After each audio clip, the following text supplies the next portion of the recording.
اگر کوئی یہ سوچ کے وہ کام کر لیتا ہے تو اللہ کے حبیب صلی اللہ علیہ وسلم ایک مثال دیتے ہیں، کرائی یرعی حول الحمام۔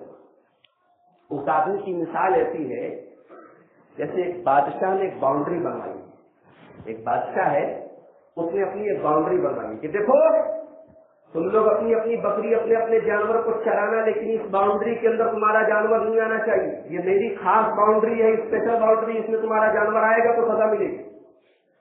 اب ایک آدمی اپنا جانور چرانے کے لیے لے گیا، اپنی بکری چرانے کے لیے لے گیا، اب وہ باؤنڈری کے پاس میں، اس کی بارڈر کے پاس میں چرا، کرائی یرعی حول الحمام، بادشاہ کی جو ریزرو ایریا ہے، آپ کبھی کبھی کینٹ ایریا میں چلے جائیے، جو فوجی ایریا ہوتا ہے، چھاؤنی ایریا، وہاں لکھا رہتا ہے یہ ریزرو ایریا ہے، آپ جو ہے بلا اجازت گاڑی لے کے نہیں جا سکتے، اس میں کہیں گے لکھا رہتا ہے بلا اجازت آپ گاڑی لے کے نہیں جا سکتے، بائک لے کے نہیں جا سکتے۔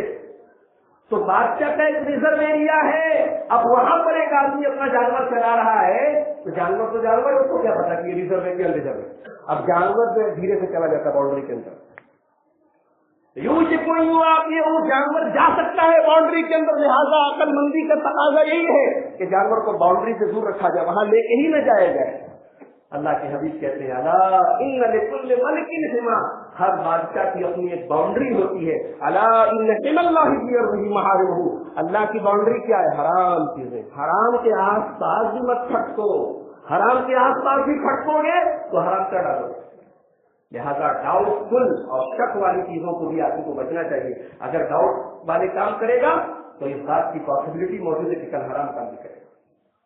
اس کے بعد اللہ کے حدیث کو فرماتے ہیں الا وان فی الجسد مضغۃ، ہر آدمی کے بدن میں، اس کی باڈی میں ایک چیز ایسی ہے، اذا صلحت صلح الجسد كله، اگر وہ باڈی کا پارٹ، اگر وہ انسان کے شریر کا حصہ صحیح ہے تو سب کچھ صحیح ہے، اور اگر وہ گڑبڑ ہے تو سب کچھ گڑبڑ ہے۔ الا وهي القلب، وہ دل ہے، وہ حصہ کیا ہے؟ دل ہے، دل صحیح ہے تو سب صحیح ہے، دل گڑبڑ تو سب گڑبڑ۔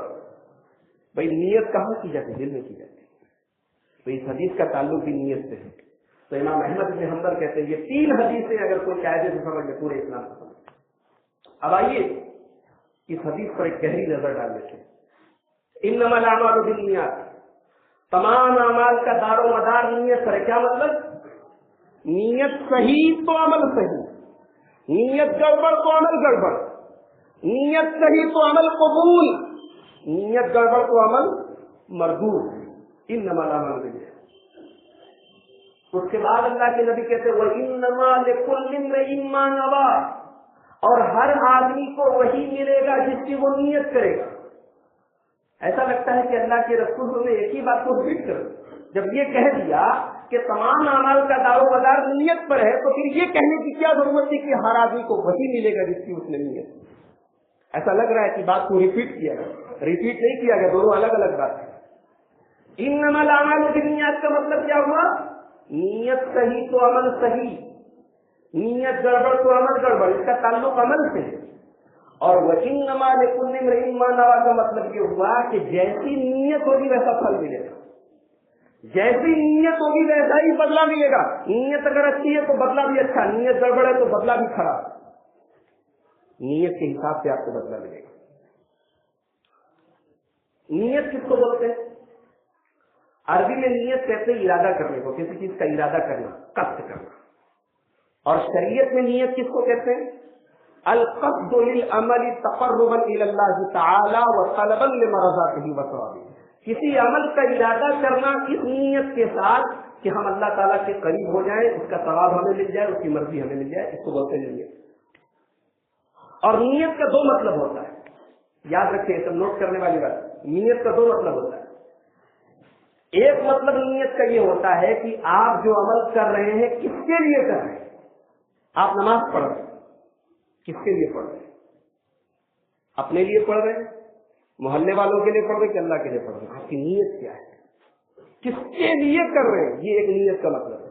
اور قرآن حدیث میں جہاں نیت بولا جائے تو یہی مطلب عام طور سے مراد ہوتا ہے۔ اللہ تعالیٰ نے فرمایا سورہ آل عمران کے اندر منکم من یرید الدنیا ومنکم من یرید الآخرہ، اے لوگوں تم میں سے کچھ دنیا کی نیت رکھتے ہیں، کچھ آخرت کی نیت رکھتے ہیں۔ تو قرآن حدیث میں عام طور سے جہاں نیت یا ارادہ کا لفظ ہے وہاں یہی مطلب مراد ہے۔ اور یہی خطرناک چیز ہے کہ آپ کی نیت کیا ہے۔ آج آدمی عمل کر رہا ہے، نیت کا پتہ نہیں۔ اسی لیے امام یحییٰ ابن کثیر کہا کرتے تھے تعلموا النیت قبل العمل، پہلے نیت سیکھو، عمل بعد میں سیکھو، پہلے نیت سیکھو، فإنها أبلغ من العمل، نیت اللہ تعالیٰ کے پہلے پہنچی، عمل بعد میں پہنچتا ہے۔ قربانی ہم کر رہے ہیں، کلیجی ہم کھا رہے ہیں، گوڑی اور کھور سے فائدہ ہم اٹھا رہے ہیں، چبڑا مدرسے میں جا رہا ہے، اللہ تعالیٰ کے کیا پہنچ رہا ہے؟ لن ينال الله لحومها ولا دماؤها ولكن يناله التقوى منكم، نیت پہنچ رہی ہے۔ امام یحییٰ ابن کثیر جیسا امام بول رہا ہے کہ پہلے نیت درست کرو۔ ہم لوگ نیت کے معاملے میں کچھ ہم لوگوں کا ٹھکانا ہی نہیں ہے کہ ہم لوگ کوئی نیک کام بھی کرتے تو پتہ نہیں نیت کیسے۔ امام سفیان ثوری کہتے ہیں ما آلت شیئا اشد علی من النیت، زندگی میں میں نے نیت سے زیادہ خطرناک چیز نہیں کی، لأنها تتقلب علی، یہ نیت ہمیشہ بدلتی رہتی ہے۔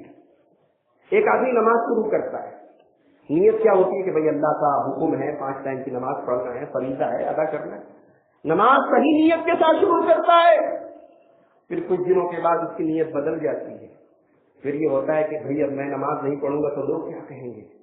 اب وہ نماز اس کی معاشرے میں اس کی تقوی اور طہارت کی پہچان ہو جاتی ہے، ہاں یہ آدمی نمازی ہے، متقی آدمی ہے، یہ دیکھو یہ متقی آدمی ہے، یہ نمازی ہے، اب اس نیت کے ساتھ نماز پڑھ۔ امام سفیان ثوری جیسا محدث کہہ رہا ہے کہ میں نے نیت سے زیادہ خطرناک چیز نہیں دیکھی، یہ نیت بدلتی رہتی ہے۔ تو نیت کا ایک مطلب یہ ہے کہ آپ نیت کس کے لیے کر رہے ہیں، ارادہ کس کے لیے کر رہے ہیں، اور نیت کا دوسرا مطلب یہ ہے کہ دو عبادتوں کے بیچ میں فرق کرنے والی، ڈفرینس کرنے والی چیز نیت ہو۔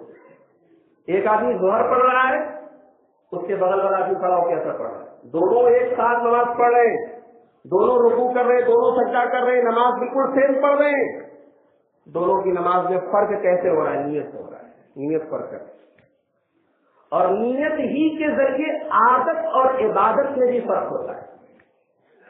گرمی کا دن ہے، آپ کو بڑی گرمی لگ رہی ہے، آپ نے کپڑا اتارا، باتھ روم میں گئے، نہا لیا، نہا کے چلے آئے، یہ نیت کیا تھی آپ کی؟ بھائی ٹھنڈی بہت ہے، ٹھنڈی دور کرنے کے لیے میں نہایا۔ اور ایک یہ ہے کہ جمعہ کا دن ہے اور جمعہ کے دن غسل کرنے کا اللہ کے رسول کا حکم ہے، اب جمعہ کے دن میں غسل کرنے جا رہا ہوں، اس کی نیت الگ ہے۔ ایک آدمی ناپاک ہے، اپنی ناپاکی کو دور کرنے کے لیے نہانے جا رہا ہے، اس کی نیت الگ ہے۔ تو ایک ہے عادت، ایک آدمی ٹھنڈک دور کرنے کے لیے، ٹھنڈک حاصل کرنے کے لیے، گرمی دور کرنے کے لیے نہا رہا ہے، یہ عادت ہے، اور ایک آدمی جمعہ کے دن نہا رہا ہے، جمعہ کے لیے یہ عبادت ہے۔ تو عادت کو عبادت سے الگ کرنے والی اگر کوئی چیز ہے تو نیت ہے، اور یہی نیت جب گڑبڑ ہو جائے تو ریاکاری آتی ہے، اور ریاکاری 3 طرح کی ہوتی ہے۔ ایک ریاکاری یہ ہوتی ہے کہ ہمارے عمل میں کوئی سرے سے کوئی اللہ تعالیٰ کے لیے ہم عمل کر ہی نہیں رہے، ہمارا عمل تو پورا کا پورا دنیا والوں کو دکھانے کے لیے، یہ ریاکاری کا سب سے خطرناک درجہ ہے۔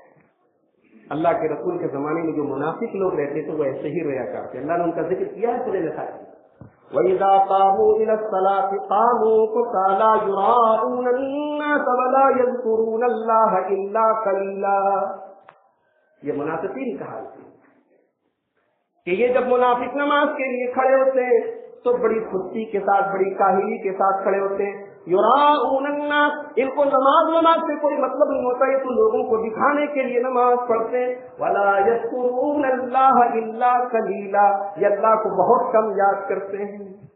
یہ ریاکاری کا سب سے خطرناک ہے۔ ریاکاری کا دوسرا اسٹیپ یہ ہے کہ آدمی عمل تو اللہ کے لیے کر رہا ہے، لیکن ساتھ میں ریاکاری بھی، ساتھ میں یہ جذبہ بھی ہے کہ لوگوں کو اچھا لگے، لوگوں کو دکھانا، یہ بھی اللہ تعالیٰ کے ایکسپٹ نہیں کیے تھے۔ اللہ کے نبی کی حدیث ہے صحیح مسلم کے اندر کہ اللہ تعالیٰ فرماتا ہے انا ابلغ الشرکاء من الشرک، اللہ کہتا ہے کہ میں شرک سے بیزار ہوں۔ اگر کوئی آدمی عمل کرتا ہے اور ساتھ میں ریاکاری کرتا ہے، دوسروں کو دکھانے کے لیے عمل کرتا ہے، ترکتہ وشرکہ، مجھے ایسے عمل کی کوئی ضرورت نہیں، میں اس عمل کرنے والے کو بھی چھوڑ دیتا ہوں، اس کو بھی چھوڑ دیتا ہوں۔ تو ریاکاری سے یہ دوسرا اسٹیپ ہے کہ آدمی عمل تو اللہ کے لیے کر رہا ہے لیکن ساتھ میں ریاکاری بھی ہے۔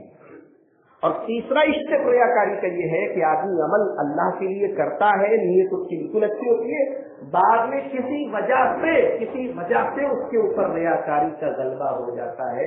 اگر ایسی سچویشن ہے